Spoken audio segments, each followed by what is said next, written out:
I was 32 years old when my mother looked me straight in the eye on my wedding day and said, "We can't afford to give you anything, Rebecca. You know how things are." The words hung in the air of the bridal suite at the Westlake Hotel in Portland, Oregon. My bridesmaids stopped moving. My cousin Ashley froze with a mascara wand halfway to my face. Everyone heard it.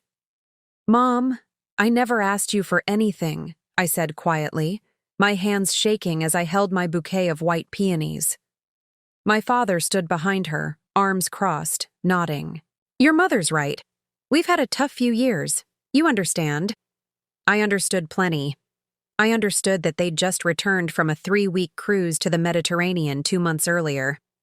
I understood that my father had bought a new Silverado truck in January, the kind with all the upgrades, for $67,340. I understood that they'd renovated their kitchen last summer, complete with marble countertops and custom cabinets. What I didn't understand was why they felt the need to announce their decision not to give me a wedding gift in front of 7 other people, 30 minutes before I was supposed to walk down the aisle.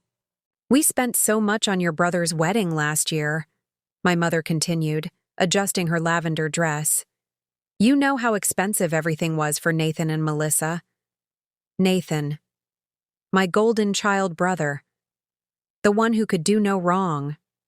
The one whose wedding had a guest list of 300 people, an open bar that lasted until 2 in the morning, and a honeymoon to Bora Bora that my parents paid for.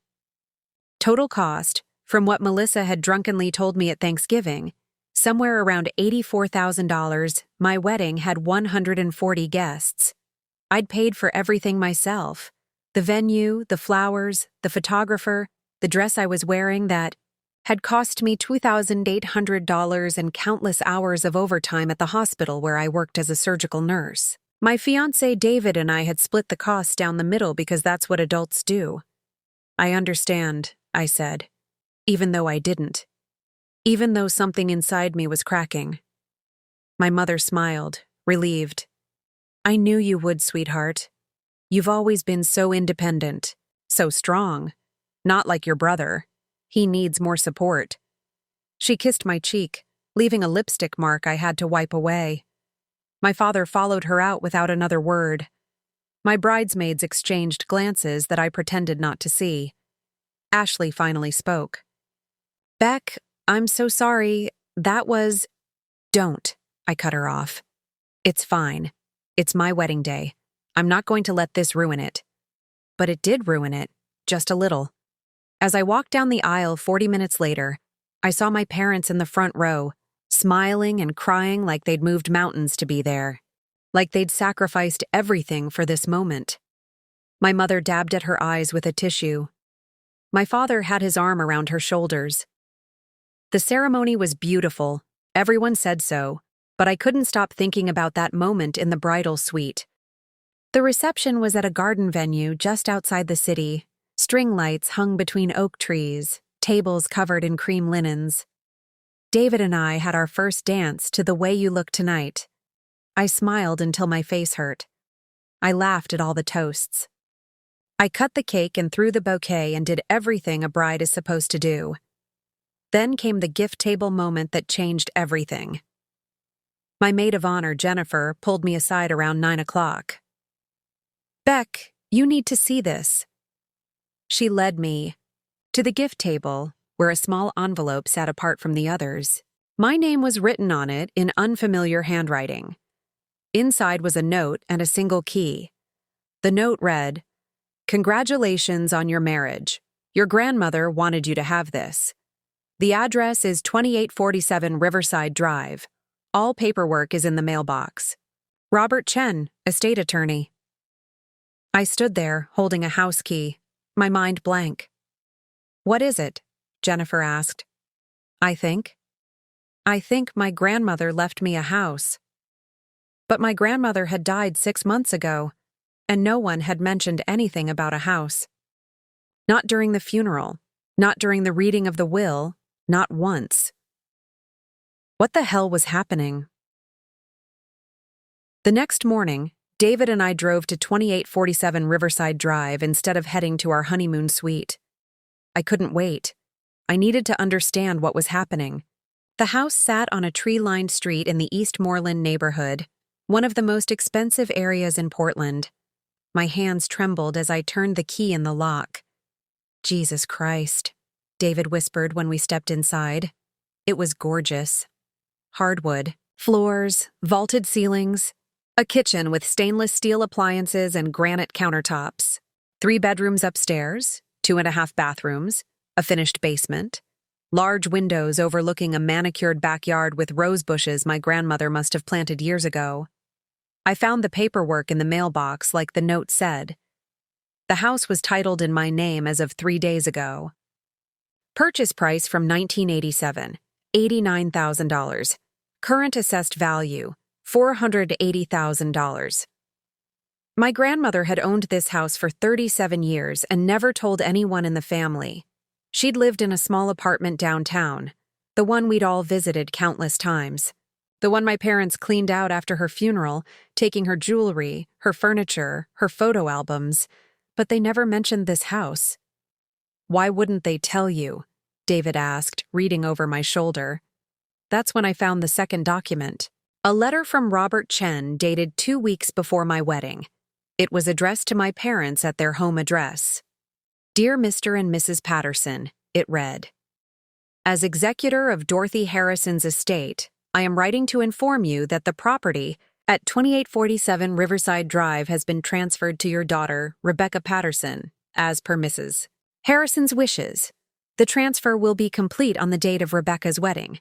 Mrs. Harrison was very specific about the timing. Please acknowledge receipt of this letter." At the bottom, my father's signature, dated 3 weeks ago. They knew. They knew I was inheriting a $500,000 house and still stood in that bridal suite and told me they couldn't afford to give me anything. "I'm calling them," I said, pulling out my phone. My mother answered on the second ring. "Rebecca, how's the morning after married life? Are you two lovebirds enjoying yourselves?" "You knew about the house," I said. "Grandma's lawyer sent you a letter." Silence, long and cold. "Mom? We were going to tell you," she finally said, her voice different now. Careful. "We just didn't want to distract you before the wedding. You told me you couldn't afford a gift. While knowing I was inheriting a house worth $480,000, that house should have gone to your father," she snapped. "He was her son, not you. Your grandmother was being vindictive because we had that argument about the nursing home. This whole thing is just her way of punishing us from beyond the grave." My stomach dropped. "What are you talking about?" "Your father and I wanted to sell her downtown apartment and use the money to put her in a proper care facility. She refused. She cut us out of the will out of spite, and now you benefit from her stubbornness. She actually believed this. She actually thought she was the victim here. But something wasn't adding up. Why would my grandmother hide this house? From everyone? Why give it to me specifically on my wedding day? And why did my parents look so calm at the wedding if they knew what was coming? What else weren't they telling me? I called Robert Chen that afternoon. His office was in downtown Portland, a small practice that specialized in estate law. He agreed to meet me Monday morning. "Your grandmother was very specific about her wishes," Robert said, sitting across from me in his modest office. He was in his late 50s, wearing a simple gray suit. "She came to me 4 years ago and updated her entire estate plan." 4 years ago? But she only died 6 months ago. Yes, she knew exactly what she was doing. He pulled out a thick folder. "Rebecca, your grandmother didn't just leave you the house. She left you a series of letters. She wanted you to read them in order, and only after you received the house." He handed me the first envelope. My name was written in my grandmother's shaky handwriting. I opened it with trembling fingers. "My dearest Rebecca," it began, "if you're reading this, you've just gotten married, and you've discovered the house. I'm sorry for the secrecy, but it was necessary. Your parents don't know the full truth about this property, and I need you to understand everything before they try to take it from you." "And they will try, sweetheart. I know my son." My throat tightened. I bought this house in 1987 with money your grandfather left me. I rented it out for years and the income helped me stay independent. But I never told your father because he would have asked for loans, for help with his business ventures, for investments that never worked out. I watched him spend money he didn't have your entire childhood. I watched him borrow from friends and never pay them back. I couldn't let him know about this asset. I looked up at Robert. My dad borrowed money from people? Your grandmother documented everything, Robert said quietly. There's more in the other letters. But Rebecca, you should know. Your parents contacted me 4 times in the last 6 months, trying to contest the will. What? They claimed your grandmother wasn't of sound mind when she made these decisions. They wanted the house transferred to your father as her only child. They threatened to sue. Why didn't they? Because your grandmother anticipated this. She had herself evaluated by 2 separate psychiatrists in the months before she died. Both confirmed she was completely lucid and capable of making legal decisions. She also recorded a video statement explaining her reasoning. She thought of everything. Robert turned his computer screen toward me. She wanted you to see this. The video showed my grandmother in this very office, sitting in the chair I was sitting in now. She looked frail, but her eyes were sharp. Rebecca, baby, if you're watching this, your father is probably angry with me. Maybe your mother too. But I need you to know the truth about why I'm doing this. She took a breath, her hands folded in her lap. When you were 16, you told me you wanted to be a nurse. Your father laughed. He said it was a waste of time, that you should marry someone with money instead of trying to earn it yourself. Do you remember that I did? I remembered it perfectly. Thanksgiving dinner, 2007, the whole family there. You worked 3 jobs to put yourself through nursing school. You never asked them for a dime. And when you graduated, your father didn't come to the ceremony because he was at Nathan's baseball game. A regular season game. Not even playoffs. My eyes burned with tears. This house is yours because you earned it by being the person they never appreciated. Don't let them take it from you. The screen went black. Robert handed me a tissue. There are 9 more letters. She wanted you to read 1 per week. But Rebecca, there's something else you need to know. What? Your parents haven't stopped trying to fight this. They hired a lawyer last month. His name is Gregory Walsh. He's expensive and he's aggressive. My phone buzzed. A text from my mother. We need to talk about Grandma's house. Family meeting. Tonight. 7 p.m. Don't bring David. I showed up at my parents' house in Beaverton at exactly 7 o'clock. David wanted to come, but I told him to stay home. I needed to face this alone. Nathan was already there, sitting on the couch with his wife Melissa. They both looked uncomfortable. My father stood by the fireplace, arms crossed. My mother sat in her usual chair, the queen holding court. Sit down, Rebecca, my father said. I remained standing. What's this about? You know what it's about, my mother said. That house should belong to this family, not just you. Grandma left it to me. It's legally mine. My father's face reddened. Your grandmother was sick when she made that decision. She didn't understand what she was doing. She had 2 psychiatric evaluations confirming she was completely lucid. Robert Chen told me you already tried to contest the will and failed. That lawyer is protecting his own interests, my father snapped. He probably convinced her to leave you everything so he could charge more fees. Nathan finally spoke up. Beck, come on. This is family. Can't we work something out? Work out what, Nathan? You want me to give you the house? Not give, Melissa said quickly. But maybe we could all share it? Or you could sell it and split the money. That seems fair, I stared at her. Fair? When you 2 got married, Mom and Dad spent $84,000 on your wedding and gave you a $35,000 down payment for your condo. I paid for my own wedding, and Mom told me on my wedding day that they couldn't afford to give me anything. Now you want me to split my inheritance with you? That's different, my mother said. Nathan needed help getting started. You've always been more independent. Independent? Or just less important? The room went silent. Nobody denied it. My father moved closer. Rebecca, listen to me. That house is worth nearly $500,000. Your grandmother worked hard for that money, and as her only son, I have a moral right to it. She was angry with us about the nursing home situation, and she acted irrationally. She acted rationally, I said. She knew exactly what she was doing. She left me letters explaining everything. Letters? My mother's voice went sharp. What letters? Letters about why she gave me the house. About Dad's borrowing problems. About how you both treated me compared to Nathan. She documented everything. My father's face went pale. Those letters are lies. Your grandmother was bitter and confused. She recorded a video too, at the lawyer's office, explaining her reasoning. She was tested by psychiatrists. Everything is legal and airtight. Nathan leaned forward.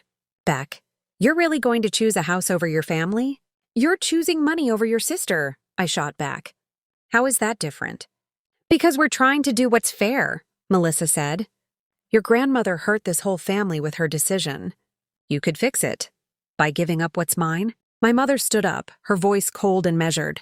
Rebecca, if you don't agree to share this inheritance, you're going to destroy this family. Your father and I won't be able to have a relationship with you. Nathan and Melissa feel the same way. You'll be choosing money over the people who raised you, who loved you, who gave you everything. Everything? You gave Nathan everything. You gave me criticism and comparisons and leftovers. That's not true, my father said, but his voice lacked conviction. It is true, and Grandma saw it. That's why she left the house to me. My mother's eyes filled with tears. Real or fake, I couldn't tell anymore. After everything we've done for you, this is how you repay us? By being selfish and cruel? I grabbed my purse.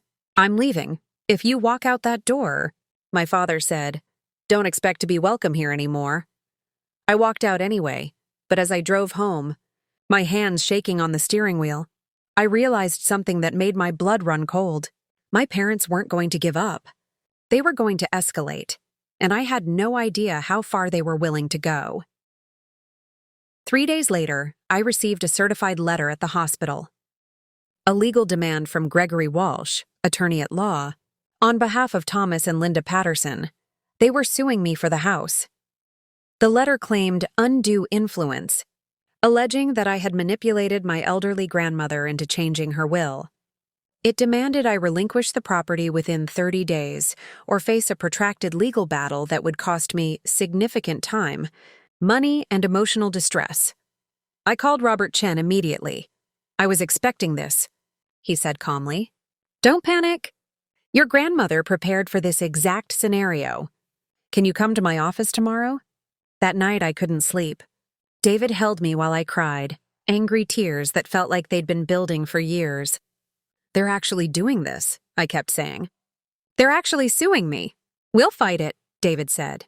We'll win, but I wasn't sure. Legal battles cost money. Gregory Walsh worked for a firm that charged $450 per hour. Robert was a solo practitioner. How could we compete? The next morning, Robert spread documents across his desk. Your grandmother left a legal defense fund specifically for this situation. She set aside $50,000 to fight any challenges to the will. She knew they'd sue. She knew her son. Rebecca, I have to be honest with you, this could get ugly. Your parents are claiming you isolated your grandmother from them in her final months. That you poisoned her against them. That you coerced her into changing the will. That's insane. I visited her twice a week, same as I always did. They barely visited at all, I know. And we have proof. He pulled out another folder.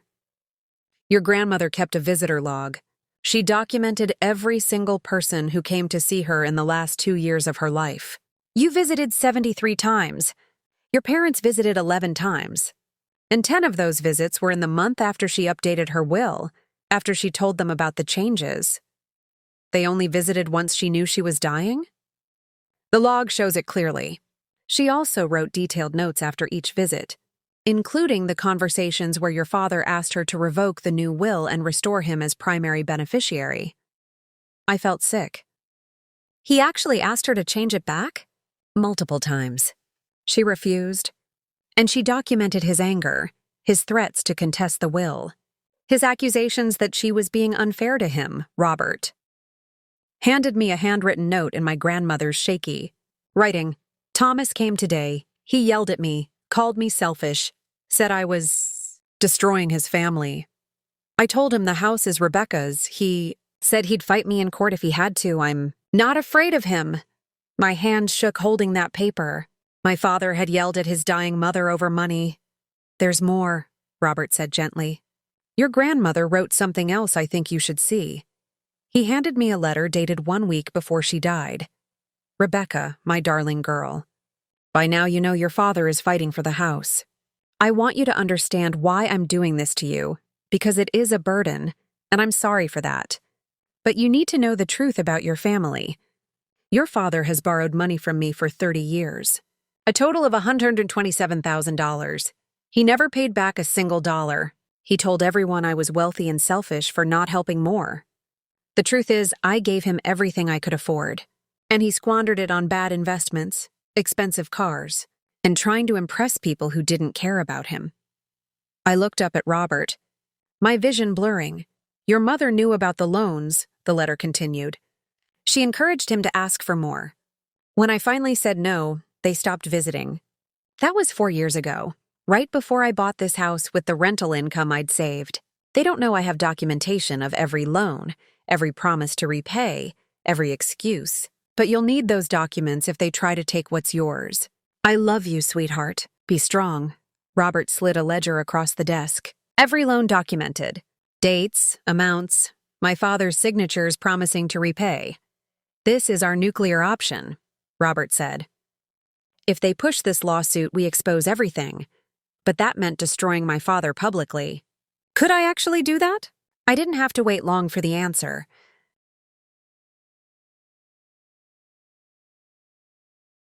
2 weeks later, my mother called every single member of our extended family and told them I had stolen my grandmother's house through manipulation and lies. My Aunt Carol called me crying. Rebecca, how could you do this to your parents? After everything they've done for you?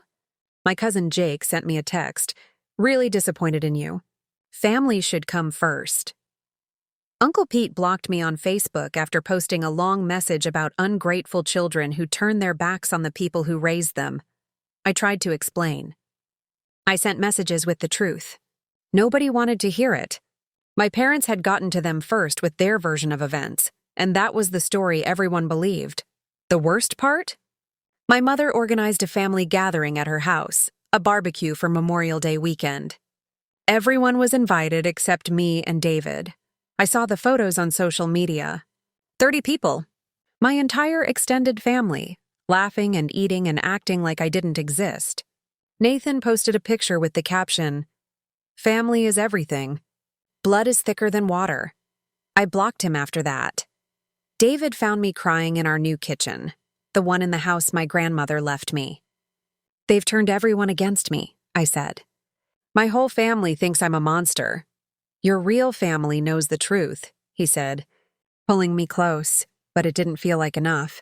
Then, on a Tuesday morning in June, everything changed. I was at work when my phone rang. Unknown number. I almost didn't answer. Is this Rebecca Patterson? A woman's voice, professional and crisp. Yes? My name is Janet Morrison. I was your grandmother's neighbor for 23 years. I heard about the lawsuit and I think you should know something about your parents that might help your case. My heart started pounding. What do you mean? Can we meet? I have documents, photos, things your grandmother asked me to keep safe in case your father ever tried something like this.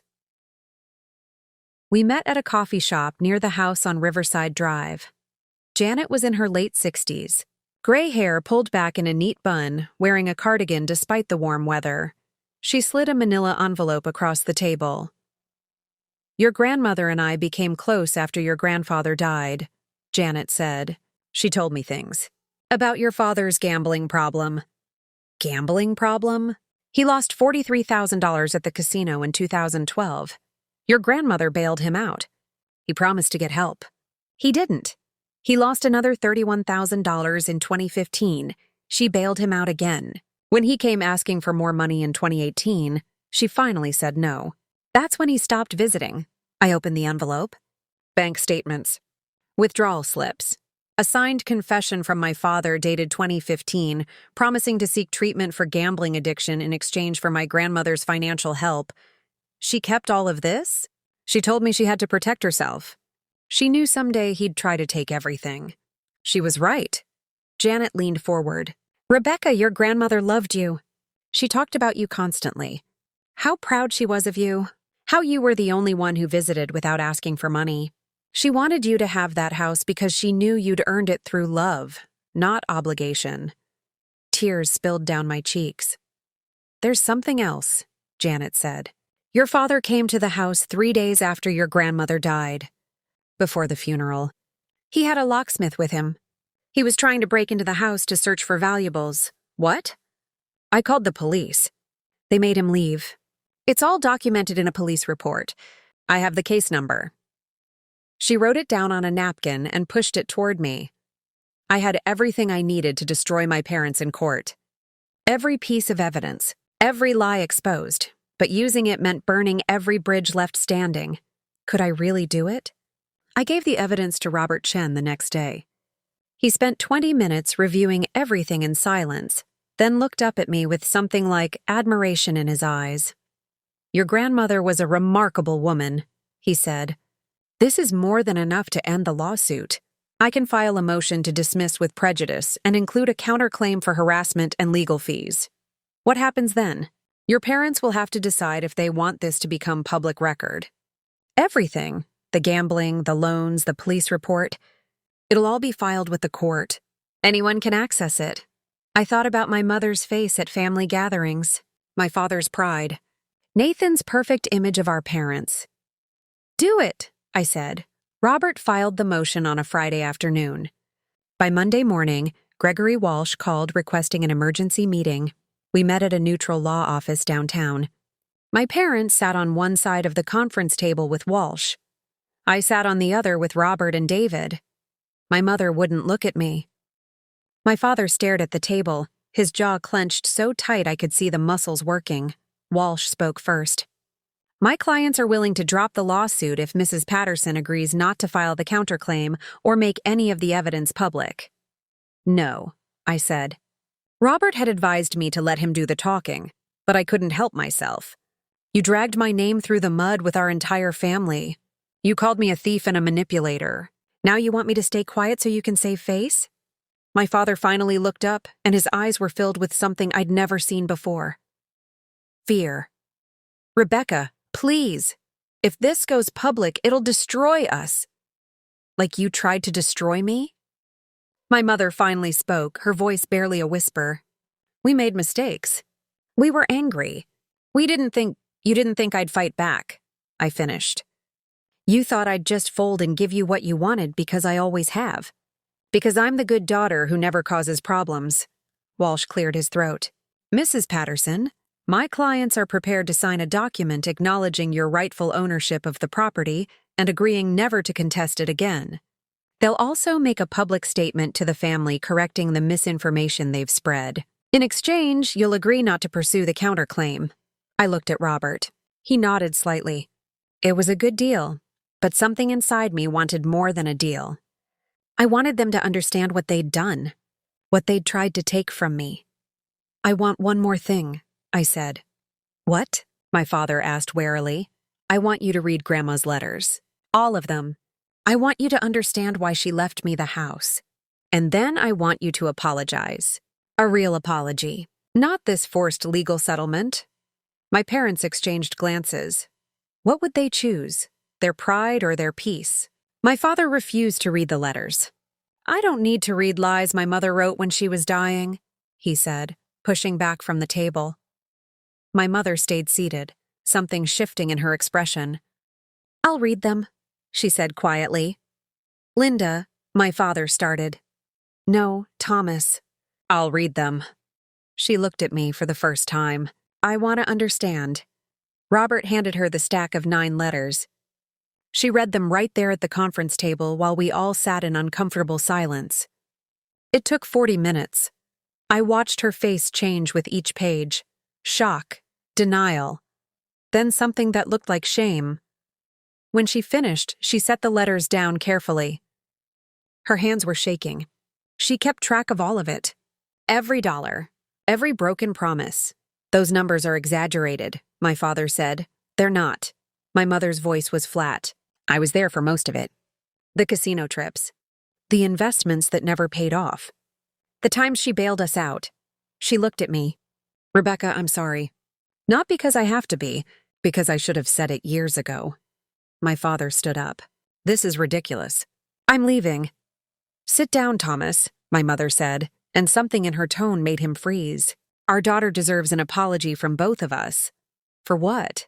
For wanting what should have been mine? For treating her like she was less important than Nathan? For lying about the house? For turning the family against her? My mother's voice cracked. For telling her on her wedding day that we couldn't afford a gift when we'd just spent 3 weeks in Europe. The room went completely silent. My father slowly sat back down. He looked older suddenly, defeated. I was angry, he said finally. My mother chose you over me. Her own son. She chose me because I loved her without wanting anything in return, I said. That's all she ever wanted from you? He didn't respond. Walsh cleared his throat. So, do we have an agreement? I looked at my parents. My mother nodded. My father, after a long moment, did too. One more thing, I said. I want you to tell Nathan the truth. About the gambling, the loans, all of it. He deserves to know why Grandma made this decision. My father's face went red. That's between me and my son. Then we go to court, I said. And everyone finds out. Robert already had his phone out, ready to file. My father closed his eyes. Fine, I'll tell him. We signed the agreement that afternoon. My parents dropped the lawsuit. They agreed to issue a statement to the family. I agreed not to pursue the counterclaim.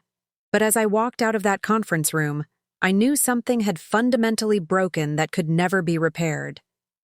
My mother hugged me in the parking lot. It felt empty, obligatory. My father didn't say goodbye, and I realized I was okay with that. 3 months passed. My parents sent a brief email to the extended family explaining that there had been misunderstandings about the inheritance. They didn't apologize. They didn't admit to lying. But at least the phone calls stopped. Aunt Carol reached out, awkward and apologetic. I should have listened to your side, she said. We met for coffee. It wasn't the same, but it was something. Most of the family stayed distant. I stopped checking social media. Nathan called me one night in September. Dad told me everything, he said. About the gambling. The loans from Grandma. Why she left you the house. And I get it now. Why she did what she did. He paused. I'm sorry, Beck, for taking their side without asking questions. You always took their side, Nathan. That's nothing new, I know. And I'm trying to understand why Grandma saw you differently than she saw me. His voice was quiet. She barely mentioned me in those letters, did she? She loved you, but you were Dad's favorite. You didn't need her protection the way I did. He was silent for a long moment. Melissa and I are going to marriage counseling. Turns out when your parents pay for everything, it messes up your perspective on a lot of things. I didn't know what to say to that. I'd like to see you sometime, he said. If you're willing. No ulterior motives, just, I miss my sister. We met for lunch the following week. It was awkward and painful and honest in ways we'd never been before. He asked about the house. I showed him pictures. Grandma had good taste, he said, scrolling through photos of the renovated kitchen. She did. Are you happy there? I thought about it. David and I had painted the bedroom, planted new flowers in the garden, hosted our first dinner party. Yeah, I really am. Nathan set down his phone and looked at me. I don't think I ever really saw you before. I just saw the version of you that fit into their story. And now? Now I see someone who worked her ass off for everything she has. And I'm proud of you. It wasn't forgiveness, not completely, but it was a start. My parents, though. I saw them twice more that year. Thanksgiving, where we sat at opposite ends of the table and spoke in polite, empty sentences. And Christmas, where my mother cried and my father pretended everything was fine. I stopped going after that. Janet Morrison became a regular visitor at the house. She'd bring tea and tell me stories about my grandmother I'd never heard. About her strength, her humor, her quiet rebellion against a son who never appreciated her. "She knew you'd fight for this," Janet said one afternoon. "That's why she chose you." David and I hosted a small gathering in October for what would have been my grandmother's 89th birthday.